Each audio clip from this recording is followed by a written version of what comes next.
Hello guys. അപ്പോൾ നാളത്തെ നമ്മുടെ ട്രേഡിംഗ് സെറ്റപ്പും കാര്യങ്ങളും നോക്കാം. ഇന്ന് വലിയ മൂവ്മെൻ്റ് ഒന്നും സെൻസെക്സിൽ ഇല്ലായിരുന്നെങ്കിലും ഒരു പോസിറ്റീവ് മൂവ്മെൻ്റ് ആയിരുന്നു ഇന്ന് ഫുള്ളുണ്ടായിരുന്നത്. ബാങ്ക് നിഫ്റ്റി ആണെങ്കിലും നിഫ്റ്റി ആണെങ്കിലും. പക്ഷേ നമുക്ക് ഈ ചാർട്ട് കാണുമ്പോൾ നമുക്ക് ഒരു ഏകദേശം ഒരു ഐഡിയ ഉണ്ട്. നാളെ എന്തായാലും ഞാനൊരു സെല്ലിങ്ങിലോട്ടായിരിക്കും ഞാൻ കോൺസെൻട്രേറ്റ് ചെയ്യുന്നത്. എന്താ വെച്ച് കഴിഞ്ഞാൽ ചാർട്ട് കണ്ടിന്യൂസ് ആയിട്ട് അപ്സൈഡ് മൂവ്മെൻറ്റാണ് തന്നിരിക്കുന്നത്. അപ്സൈഡ് മൂവ്മെൻറ്റ് തന്നിട്ട് ഒരു കൺസോൾട്ടേഷൻ പോലെ ഇവിടെ ഇന്നത്തെ ചാർട്ടും ബിഹേവ് ചെയ്തിട്ടുണ്ട്. അപ്പോൾ നാളെ ഒരു ഗ്യാപ്പ് അപ്പ്, ഒരു ഫ്ലാറ്റ് ഓപ്പണിംഗ് ആണ് വരുന്നത്. ഗ്യാപ്പ് അപ്പ് അല്ലെങ്കിൽ ഒരു ഗ്യാപ്പ് ഡൗൺ, ഒരു ഫ്ലാറ്റ് ഓപ്പണിംഗ് ആണെങ്കിലും സെല്ലിംഗ് സൈഡിലായിരിക്കും ഞാൻ വർക്ക് ചെയ്യാൻ വേണ്ടി ശ്രമിക്കുന്നത്.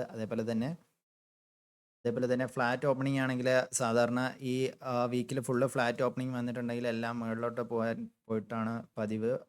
അപ്പോൾ ആ സമയത്ത് ഒന്ന് വാച്ച് ചെയ്തിട്ട് വേണം എനിക്ക് ഒരു ഡിസിഷൻ എടുക്കാൻ. എന്തായാലും ബാങ്ക് നിഫ്റ്റിയിലാണെങ്കിലും സെയിം കൈൻഡ് ഓഫ് ചാർട്ടാണ് വന്നിരിക്കുന്നത്. നല്ല പോസിറ്റീവ് മൂവ്മെൻറ്റും കാര്യങ്ങളൊക്കെ ഉണ്ട്. പക്ഷേ എന്നിരുന്നാലും ഞാൻ സെല്ലിംഗ് സൈഡിലുള്ള സെറ്റപ്പ് ആയിരിക്കും ഐഡൻറ്റിഫൈ ചെയ്യാൻ വേണ്ടി പോകുന്നത്. അതേപോലെ തന്നെ നിഫ്റ്റിയിലും അതേപോലെ തന്നെയാണ് കാണുന്നത്. ഒരു കൺസൾട്ടേഷൻ പോലെയാണ് എനിക്ക് ഫീൽ ചെയ്യുന്നത്. എന്തായാലും നാളെ ഒരു ഗ്യാപ്പ് അപ്പ് കിട്ടുകയാണെങ്കിൽ അത്രയും ഉപകാരം. എന്നെങ്കിലും ഞാൻ നല്ല ഒരു സെല്ലിംഗ് തന്നെയായിരിക്കും ഞാൻ എടുക്കുന്നത്. സെല്ലിംഗ് സൈഡ് ഐഡൻറ്റിഫൈ ചെയ്യാനായിരിക്കും ഞാൻ നോക്കുന്നത്. എന്തായാലും നമുക്ക് നാളെ കാണാം.